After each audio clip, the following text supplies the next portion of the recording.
मंत्री जी।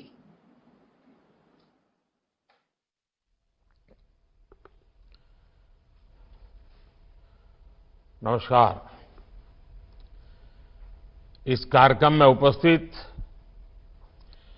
विभिन्न राज्यों के राज्यपाल श्री, अलग अलग राज्यों में मौजूद मुख्यमंत्री साथी, केंद्रीय मंत्रिमंडल के मेरे सदस्य, राज्यों के मंत्री, सांसदगण, विधायकगण, अन्य जनप्रतिनिधि और मेरे परिवारजनों, देश में आधुनिक कनेक्टिविटी के विस्तार का ये अभूतपूर्व अवसर है। इंफ्रास्ट्रक्चर विकास की ये स्पीड और स्केल 140 करोड़ भारतीयों की आकांक्षाओं से बिल्कुल मैच कर रही है और यही तो आज का भारत चाहता है। यही तो नए भारत के युवाओं, उद्यमियों, महिलाओं, प्रोफेशनल्स, कारोबारियों, नौकरी पेशा से जुड़े लोगों की एस्पिरेशंस है। आज एक साथ 9 वंदे भारत ट्रेन की शुरुआत होना भी इसी का उदाहरण है। आज एक साथ राजस्थान, गुजरात, बिहार, झारखंड, पश्चिम बंगाल, उड़ीसा, तमिलनाडु, आंध्र प्रदेश, तेलंगाना, कर्नाटका और केरला के लोगों को वंदे भारत एक्सप्रेस की सुविधा मिली है। आज जिन ट्रेनों को शुरू किया गया है वे पहले की तुलना में ज्यादा आधुनिक और आरामदायक है। ये वंदे भारत ट्रेनें नए भारत के नए जोश, नए उत्साह और नई उमंग का प्रतीक है। मुझे इस बात की भी खुशी है कि वंदे भारत का क्रेज लगातार बढ़ रहा है। इससे अब तक 1,11,00,000 से ज्यादा यात्री सफर कर चुके हैं और ये संख्या दिनों दिन बढ़ती जा रही है।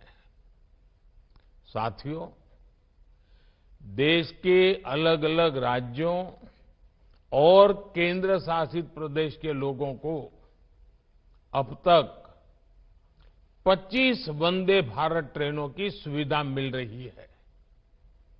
अब इसमें 9 और वंदे भारत एक्सप्रेस जुड़ जाएगी।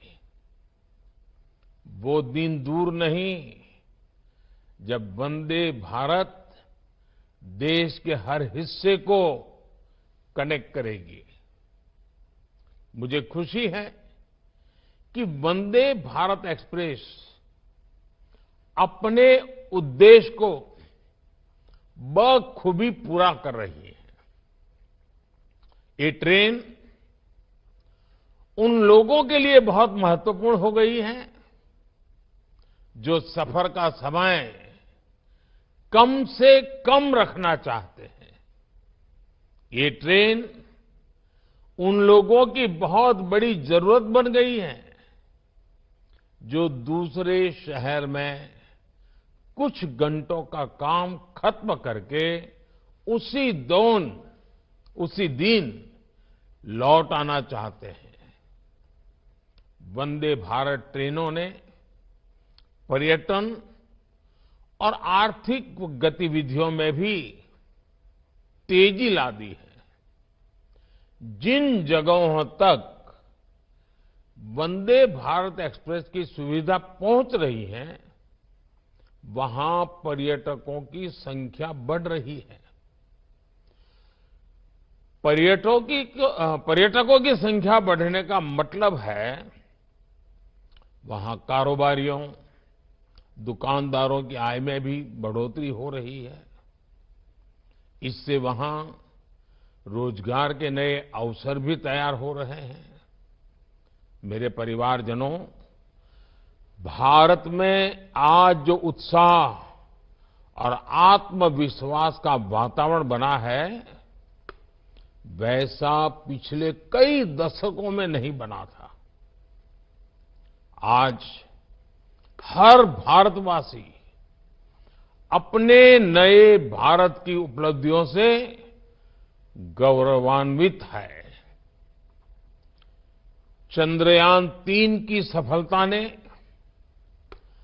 सामान्य मानवी की उम्मीदों को आसमान पर पहुंचा दिया है। आदित्य L1 की लॉन्चिंग ने हौसला दिया है कि अगर इरादा मजबूत हो तो कठिन से कठिन लक्ष्य को भी हासिल किया जा सकता है।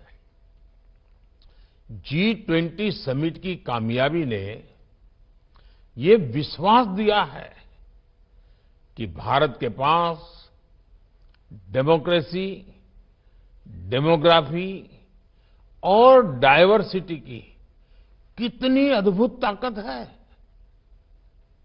आज भारत के कूटनीतिक कौशल की दुनिया भर में चर्चा हो रही है।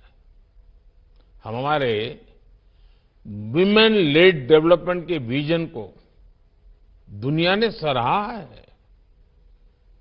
अपने इस विजन पर आगे बढ़ते हुए सरकार ने संसद में नारी शक्ति वंदन अधिनियम पेश किया था।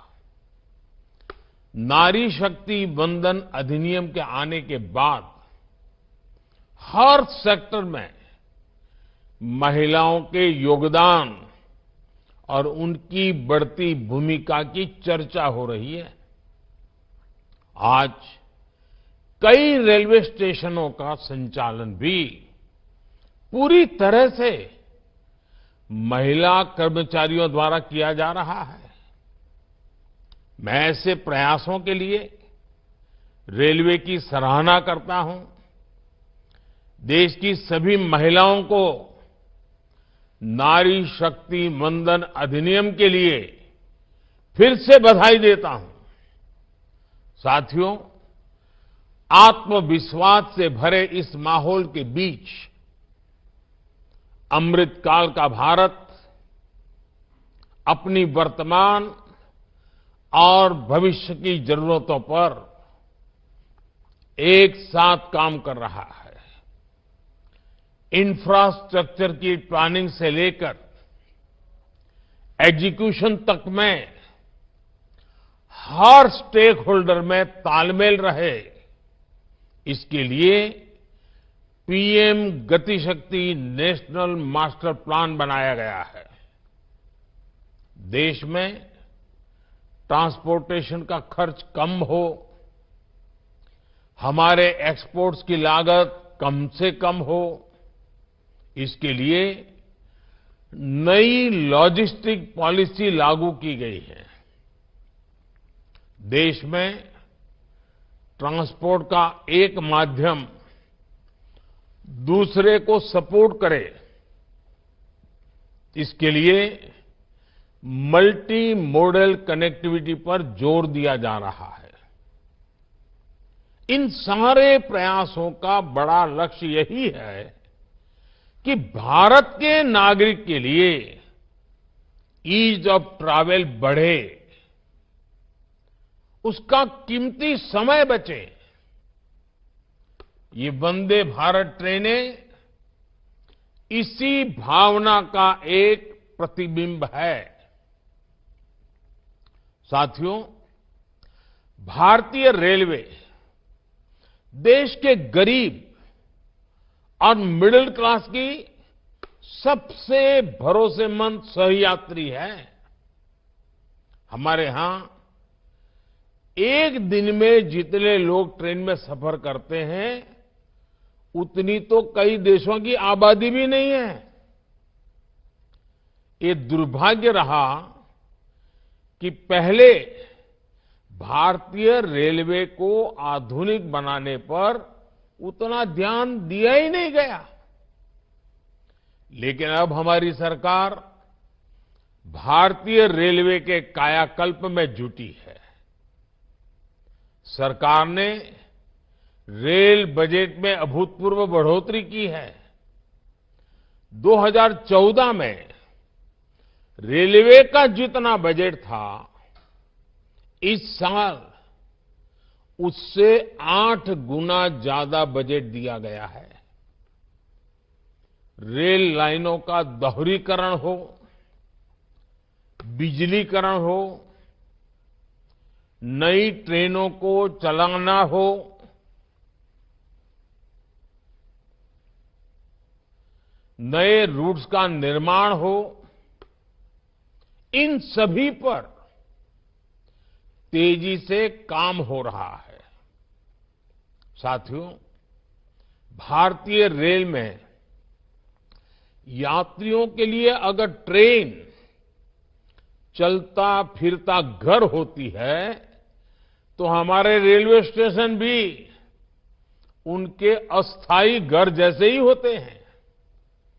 आप और हम जानते हैं कि हमारे यहां हजारों रेलवे स्टेशन ऐसे हैं जो गुलामी के काल के हैं, जिनमें आजादी के 75 साल बाद भी बहुत बदलाव नहीं आया था। विकसित होते भारत को अब अपने रेलवे स्टेशनों को भी आधुनिक बनाना ही होगा।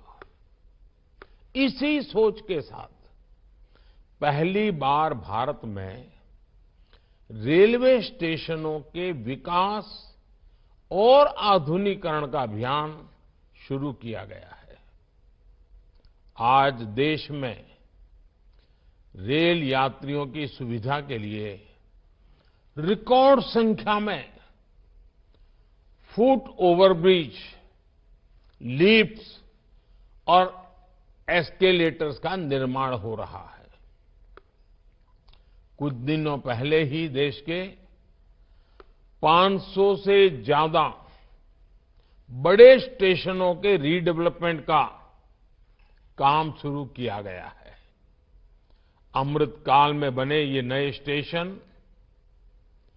अमृत भारत स्टेशन कहलाए जाएंगे।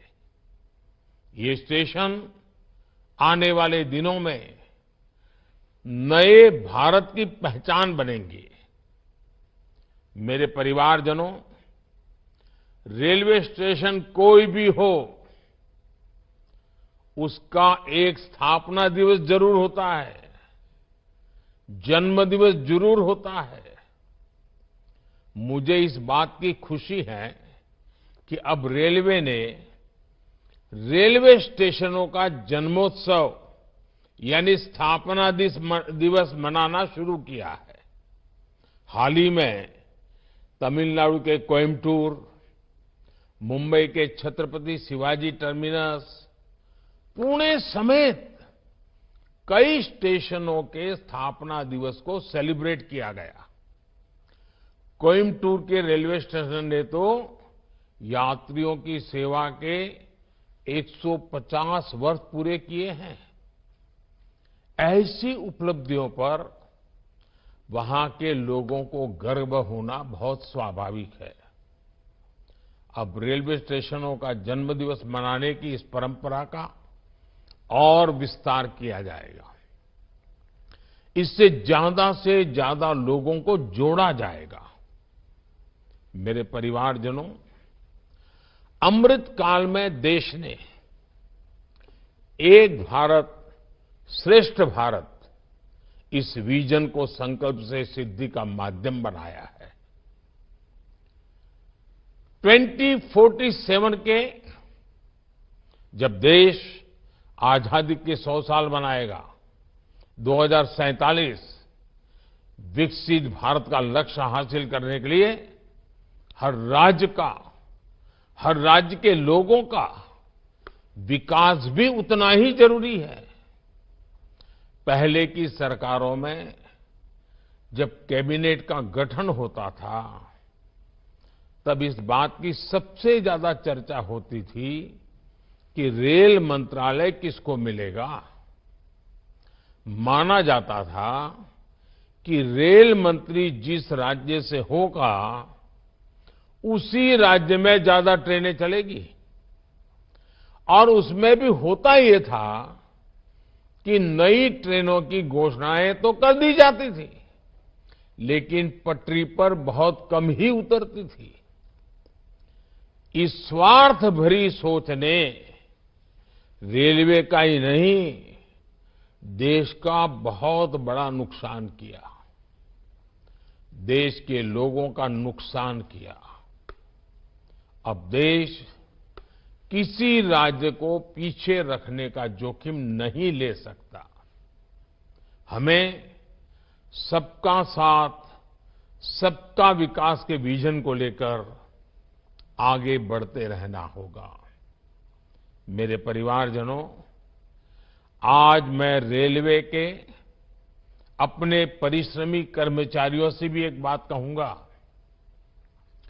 जब कोई दूसरे शहर या दूर किसी जगह से यात्रा करके आता है, तो उससे सबसे पहले यही पूछा जाता है कि सफर कैसा रहा।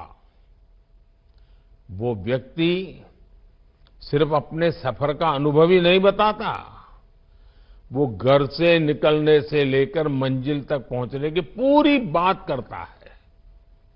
वो बताता है कि रेलवे स्टेशन कितने बदल गए हैं, वो बताता है कि ट्रेनों का परिचालन कितना व्यवस्थित हो गया है। उसके अनुभवों में टीटी का व्यवहार, उसके हाथ में कागज की जगह टैबलेट, सुरक्षा के इंतजाम, खाने की क्वालिटी, सब प्रकार की बातें होती हैं। इसलिए आपको, रेल के हर कर्मचारी को ईज ऑफ ट्रैवल के लिए, यात्रियों को अच्छा अनुभव देने के लिए लगातार संवेदनशील रहना होता है। और आजकल ये बातें जब सुनने को मिलती है कि इतना अच्छा हुआ, इतना अच्छा हुआ, इतना अच्छा हुआ, तो मन को एक खुशी मिलती है। और इसलिए मैं ऐसे जो प्रतिबद्ध रेल कर्मचारी हैं, उनकी भी जी जान से बधाई करता हूं। मेरे परिवारजनों, भारतीय रेलवे ने स्वच्छता को लेकर जो नए प्रतिमान गढ़े हैं, उसे भी हर देशवासी ने नोटिस किया है। पहले की अपेक्षा अब हमारे स्टेशंस, हमारी ट्रेनें कहीं ज्यादा साफ रहने लगी है। आप जानते हैं, गांधी जयंती दूर नहीं है। स्वच्छता के प्रति गांधी जी का जो आग्रह था, वो भी हम जानते हैं।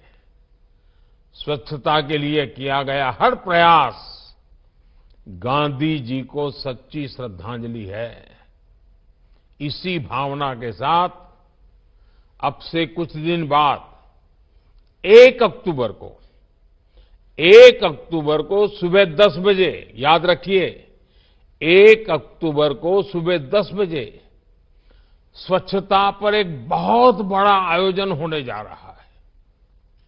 देश के कोने में हो रहा है और देशवासियों के नेतृत्व में हो रहा है। मेरा आपसे आग्रह है, बहुत आग्रह है, आप भी स्वच्छता के इस अभियान से जरूर जुड़े।